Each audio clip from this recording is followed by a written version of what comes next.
오랜만에 휴가를 받았다. 단 이틀뿐이니 날 찾는 전화가 올 일도 아마 없겠지.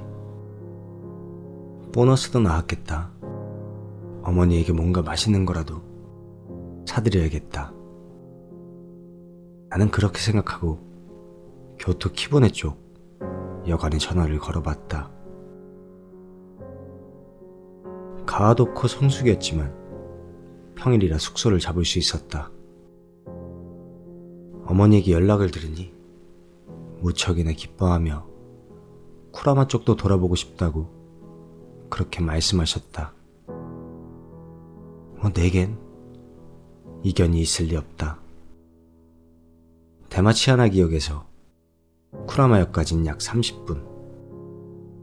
그 사이 경치는 바둑판 같은 도시에서 뒷동산을 지나 깊숙한 산속으로 변해간다.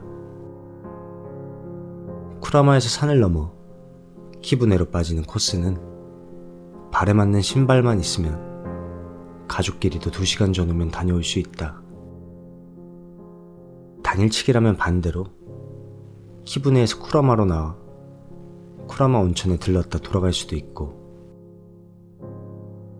그날 역시 날씨는 맑고 화창했다. 짐을 들고 걷기도 귀찮아 숙소에 부탁해 맡기고 쿠라마 산으로 향한다.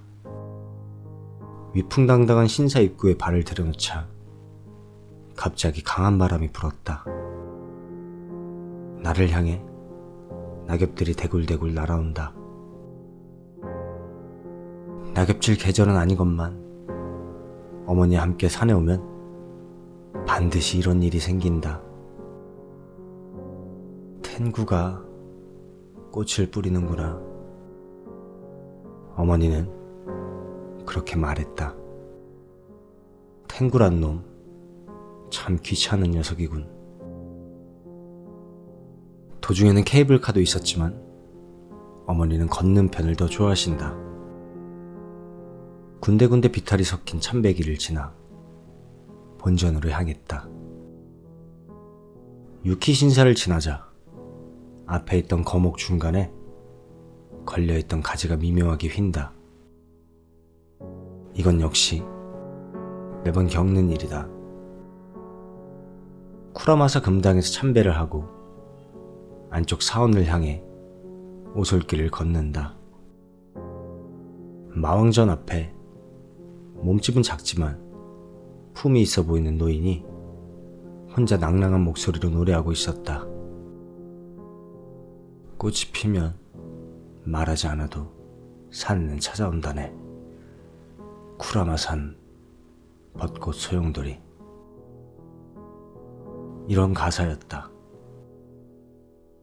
얼령이 주변 나뭇가지에 퍼져가는 것 같아 무심코 발을 멈추고 노래에 푹 빠졌다. 마지막 노랫가락이 여운을 남기고 하늘로 사라지자 우리처럼 발을 멈추고 노래를 듣던 사람들이 다 같이 탄성과 박수를 올렸다. 노인은 생긋 웃고 오오스기 공겐 쪽으로 걸어갔다. 쿠라마산을 내려와 키부네 강을 따라 걷는다. 한여름 대낮인데도 공기가 서늘해 기분이 매우 좋다. 흐르는 강 위에 카와도코가 몇 개 보인다. 주말에는 사람들로 흘러넘치겠지만 오늘 같은 평일은 그렇지도 않다. 조금 먼 곳에는 청명한 흐름 속 강 까마귀가 작은 물고기를 쫓아 물로 뛰어든다. 외가리도 가만히 사냥감을 기다린다. 어느덧 길게 자란 참옥새가 흔들리는데 그 위를 잠자리들이 돌아다닌다. 키부네 신사에 참배하러 가는 사람은 많지만 오쿠미야까지 찾는 이는 드물다. 그 고요함을 즐기며 오쿠미야 신양석 옆 작은 사당에 손을 모은다. 동생들도 데려왔으면 좋겠다 싶지만 평일에 갑작스럽게 일정을 잡은 내가 잘못이다.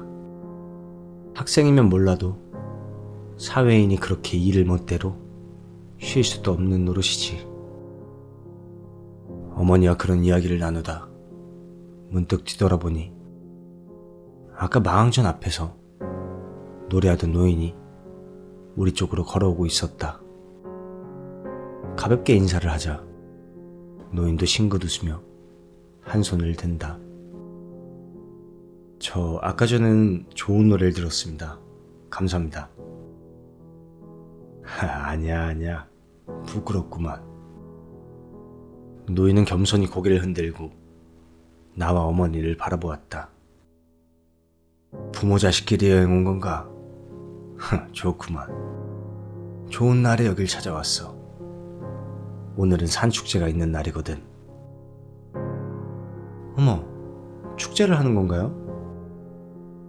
축제라는 말을 듣자 어머니는 눈에 띄게 신이 났다. 그리고 노인은 가르쳐 주었다. 오늘 밤 가와도코의 불이 다 꺼지면 이 앞에서 열린다네. 산축제는 때가 맞아야만 열리는 데다가 한밤중에 하기 때문에 모르는 사람이 많지.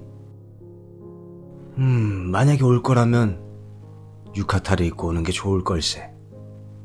그래야 춤도 출 때 어울릴 테고 말이야.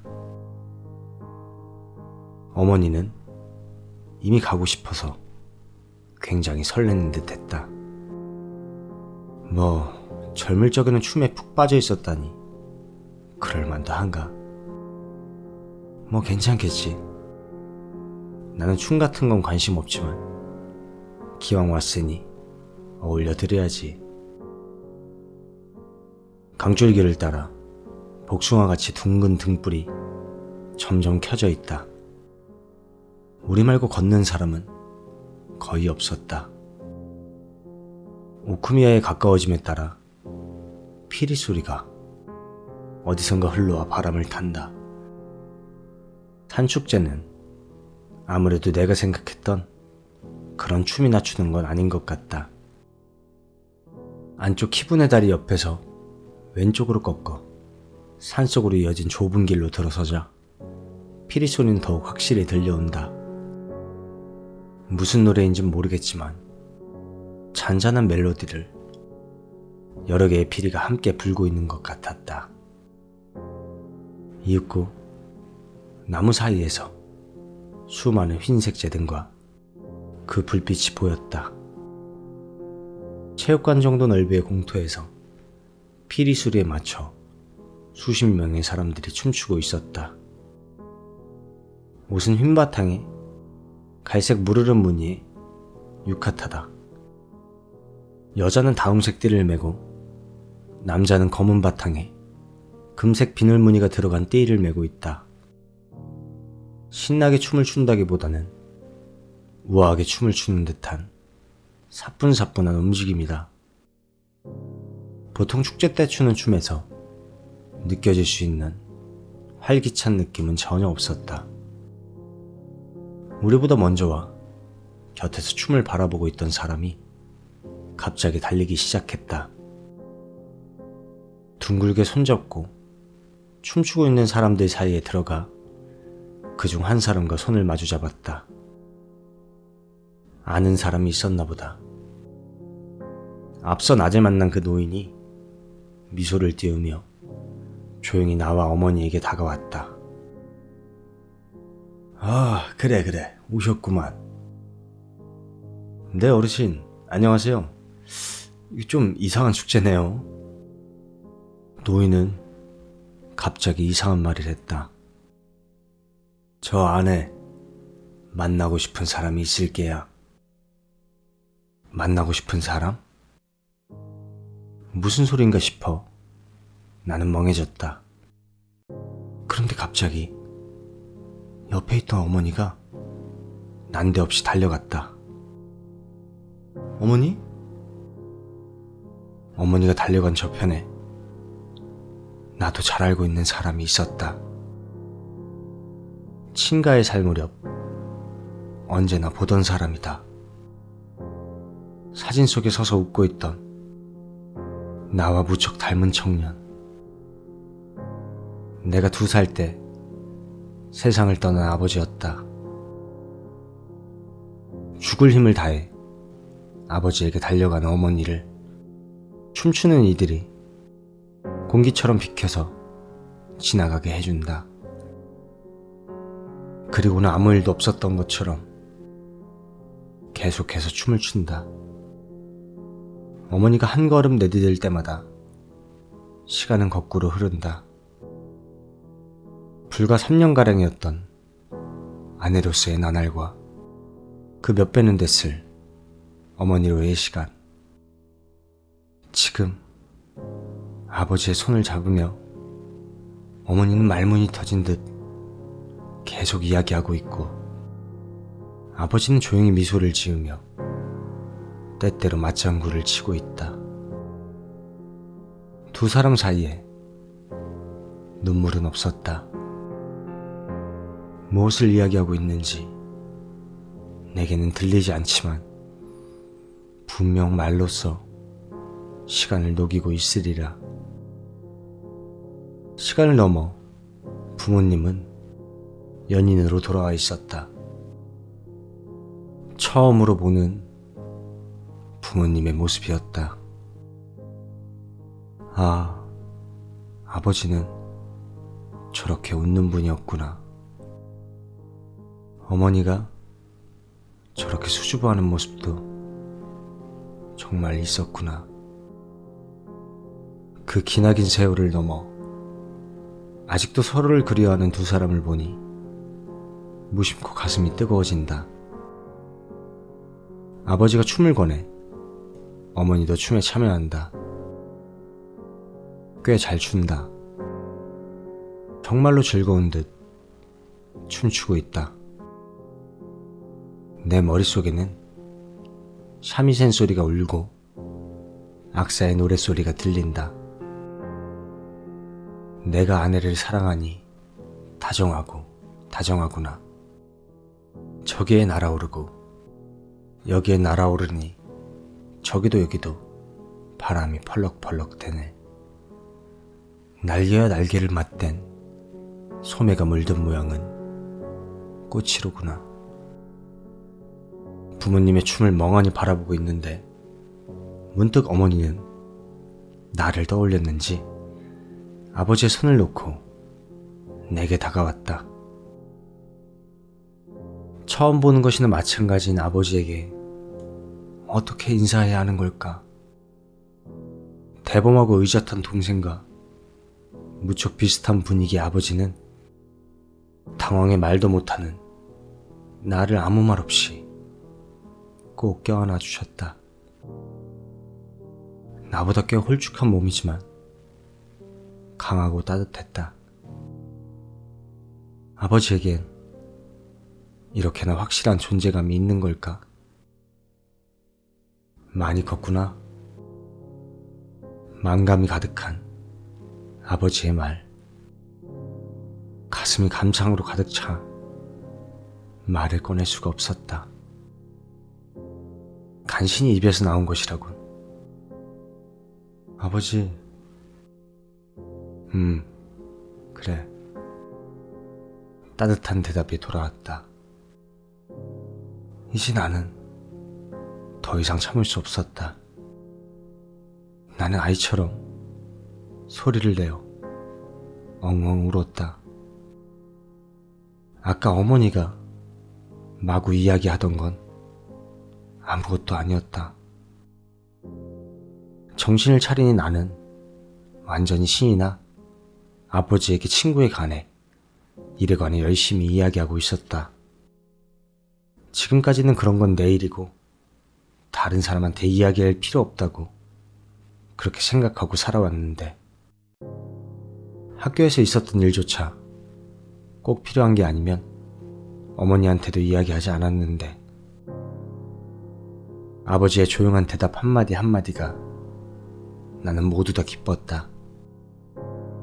아이가 부모에게 하루 있었던 일을 전부 이야기하고 싶어하는 그런 기분을 처음으로 알 것 같았다. 내 이야기가 잠시 멈추자 아버지는 쓸쓸하다는 표정을 지었다. 미안하구나. 더 함께 있고 싶은데 이제 슬슬 가야 될 것 같아. 시간은 무정하게 흘러간다. 하지만 싫다고 뗐으며 잡아와도 소용없는 일. 소중한 이에게 걱정을 끼칠 뿐이다. 그래, 이미 알고 있다. 웃으며 배웅하자. 너희한테 힘이 되어줄 수 없어서 참 애석하구나.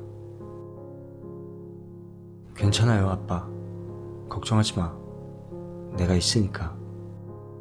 나 장남인걸. 난 엄지를 세워 아버지에게 보이며 잘난 척하며 허세를 부렸다. 안심한 듯 고개를 끄덕이는 아버지에게 어머니는 상냥한 시선을 보낸다. 아버지는 가장 아름다운 미소를 보여주었다. 그럼 이제 가볼게. 아버지는 춤의 고리 안으로 향한다. 아버지! 부르지 않고는 견딜 수 없었다. 아버지가 되돌아본다. 나 아버지랑 어머니 자식으로 태어나서 정말 다행이야. 정말로 그렇게 생각했다. 아버지는 기쁜 듯 웃고 그대로 연기가 사라지듯 자취를 감추었다. 어머니는 한동안 아무 말 없이 아버지가 자취를 감춘 곳을 응시하고 있었다. 하지만 이윽고 단념한 듯 고개를 저으며 돌아가자꾸나 라며 나를 재촉했다. 이튿날 아침 아직 자고 있는 어머니를 방에 홀로 두고 안쪽 키분의 다리 옆까지 가보았다. 다리 옆 산으로 이어진 오솔길은 역시 없었다. 그 노인이 말한 산축제는 때가 맞아야만 열리는 것이겠지. 어쩌면 그것은 나와 어머니가 본 환상이었는지도 모른다. 하지만 만나고 싶던 사람을 만나고 전하고 싶던 마음을 전했다. 그래, 참 행복한 여행이었다.